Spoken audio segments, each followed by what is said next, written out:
നോക്കിയയുടെ നോക്കിയ G310 5G എന്ന പുതിയൊരു smart phone ഇപ്പോൾ ലോഞ്ച് ചെയ്തിട്ടുണ്ട്. ഈ ഒരു വീഡിയോയിൽ നമ്മൾ നോക്കാൻ പോകുന്നത് നോക്കിയ G310 5G എന്ന ഫോണിനെ പറ്റിയിട്ടാണ്.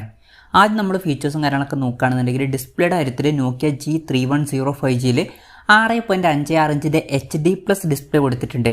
അപ്പോൾ ഇതിൽ ഫുൾ HD റെസൊല്യൂഷൻ വരുന്നില്ല, HD റെസൊല്യൂഷനേ വരുന്നുള്ളൂ. ഈ ഒരു സ്മാർട്ട് ഫോൺ ഏകദേശം 15,000 രൂപ പ്രൈസ് റേഞ്ചിലാണ് വരുന്നത്. ആ ഒരു പ്രൈസ് റേഞ്ചിലൊക്കെ നമ്മൾ ഫുൾ HD റെസൊല്യൂഷൻ എക്സ്പെക്ട് ചെയ്യുന്നുണ്ട്. പക്ഷേ ഈ ഫോണിൽ HD റെസൊല്യൂഷനേ വരുന്നുള്ളൂ. LCD പാനലാണ് ഈ ഫോണിൽ ഉപയോഗിച്ചിരിക്കുന്നത്. അത് വലിയ തിരക്കേടില്ല എന്ന് പറയാം, AMOLED ഡിസ്പ്ലേ കൊടുത്തിട്ടില്ലെങ്കിലും. പിന്നെ വാട്ടർ ഡ്രോപ്പ് നോച്ച് ഡിസൈനുള്ള നോച്ചാണ് ഈ ഫോണിൽ വരുന്നത്. ഈ ഒരു പ്രൈസ് റേഞ്ചിലൊക്കെ നമ്മൾ പഞ്ച്വൽ ഡിസൈൻ എക്സ്പെക്ട് ചെയ്യുന്നുണ്ട്, പ്രത്യേകിച്ച് AMOLED ഡിസ്പ്ലേ ഇല്ല എന്നുള്ള കാര്യം കൺസിഡർ ചെയ്യുമ്പോൾ.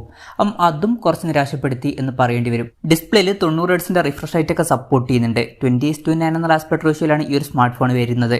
ഫോണിൻ്റെ ഫ്രണ്ടിൽ ഗൊറില്ല ഗ്ലാസ് 3യുടെ പ്രൊട്ടക്ഷൻ കൊടുത്തിട്ടുണ്ട്. അതുപോലെ തന്നെ പീക്ക് ബ്രൈറ്റ്നസ് വരുന്നത് 560 nits ആണ്. അപ്പോൾ ഡിസ്പ്ലേ ഫീച്ചേഴ്സ് മൊത്തത്തിൽ നോക്കുമ്പോൾ അത്ര മികച്ച ഡിസ്പ്ലേ ഫീച്ചേഴ്സ് ഇതിൽ വരുന്നുണ്ട് എന്ന് പറയാൻ പറ്റില്ല. പ്രത്യേകിച്ച് ഫുൾ HD റെസൊല്യൂഷൻ ഇതിൽ കൊടുത്തിട്ടില്ല. അതുപോലെ തന്നെ പഞ്ച്വൽ ഡിസൈനും ഇതിൽ വരുന്നില്ല ഈ ഒരു പ്രൈസ് റേഞ്ചിൽ. പിന്നെ side mounted finger print sensor ഈ ഫോണിൽ കൊടുത്തിട്ടുണ്ട്. ഫോണിൻ്റെ വെയിറ്റ് വരുന്നത് ഏകദേശം 194 ഗ്രാമാണ്. അതുപോലെ തന്നെ തിക്നെസ് വരുന്നത് 8.55 mm ആണ്. പിന്നെ ക്വിക്ക് ഫിക്സ് റിപ്പയറബിലിറ്റി ഇതിൽ സപ്പോർട്ട് ചെയ്യുന്നുണ്ട്. അതായത് നമുക്ക് ഈസി ആയിട്ട് തന്നെ ഇത് റിപ്പയർ ചെയ്യാൻ കഴിയുന്നതായിരിക്കും. വീട്ടിൽ ഇരുന്നിട്ട് തന്നെ വേണമെന്നുണ്ടെങ്കിൽ നമുക്ക് മാനുവലൊക്കെ നോക്കിയിട്ട് ഇത് റിപ്പയർ ചെയ്യാൻ പറ്റും. അപ്പം അത് നല്ലൊരു കാര്യം തന്നെയാണ്. IP52 റേറ്റിംഗ് ഇതിൽ സപ്പോർട്ട് ചെയ്യുന്നുണ്ട്. ഈ ഫോണിൻ്റെ ബ്ലൂ കളർ വേരിയൻ്റ് ആണ് ഇപ്പോൾ ലോഞ്ച് ചെയ്തിരിക്കുന്നത്. പ്രോസസ്സറിൻ്റെ കാര്യം പറയുകയാണെന്നുണ്ടെങ്കിൽ സ്നാപ്ഡ്രാഗൺ 480+ എന്ന പ്രോസസ്സർ ഈ ഫോണിൽ കൊടുത്തിട്ടുണ്ട്. ഇത് അത്യാവശ്യം തിരക്കേടില്ലാത്ത നല്ലൊരു പ്രോസസ്സർ തന്നെയാണ്. 15,000 രൂപ പ്രൈസ് റേഞ്ചിൽ ഈ ഒരു പ്രോസസ്സർ ഓക്കെയാണ്. 5G സപ്പോർട്ടും കാര്യങ്ങളൊക്കെ വരുന്നുണ്ട്. ഈ ഫോണിൽ 4 GB RAM ആണ് കൊടുത്തിരിക്കുന്നത്. 128 GB ഇൻറ്റേർണലും വരുന്നുണ്ട്. മെമ്മറി എക്സ്പാൻഡ് ചെയ്യണമെന്നുണ്ടെങ്കിൽ മെമ്മറി കാർഡ് സ്ലോട്ട് ഈ ഫോണിൽ കൊടുത്തിട്ടുണ്ട്. 1 TB വരെ മെമ്മറി എക്സ്പാൻഡ് ചെയ്യാൻ പറ്റും.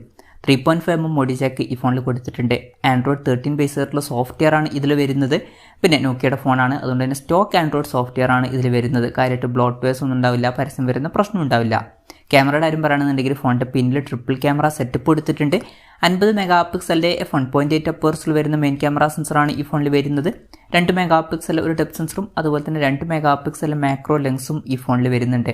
അൾട്രാ വൈഡ് ആംഗിൾ ലെൻസ് ഒന്നും ഇതിൽ കൊടുത്തിട്ടില്ല. പിന്നെ ഓസോ ഓഡിയോയുടെ സൗണ്ടൊക്കെ ഇതിൽ സപ്പോർട്ട് ചെയ്യുന്നുണ്ട്. സെൽഫി ക്യാമറയുടെ കാര്യം പറയുകയാണെന്നുണ്ടെങ്കിൽ ഫ്രണ്ടിൽ 8 MP സെൽഫി ക്യാമറ കൊടുത്തിട്ടുണ്ട്.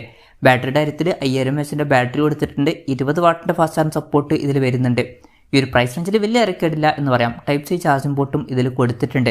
അപ്പോൾ തിരക്കേടില്ലാത്തൊരു ബാറ്ററി സെറ്റപ്പ് ഇതിൽ കൊടുത്തിട്ടുണ്ട്. അപ്പം ഇതൊക്കെയാണ് ഫീച്ചേഴ്സിനെ പറ്റി പറയാനുള്ള കാര്യങ്ങൾ. പിന്നെ ഈ ഒരു സ്മാർട്ട് ഫോൺ ഇപ്പം ഇന്ത്യൻ മാർക്കറ്റിൽ ലോഞ്ച് ചെയ്തിട്ടില്ല.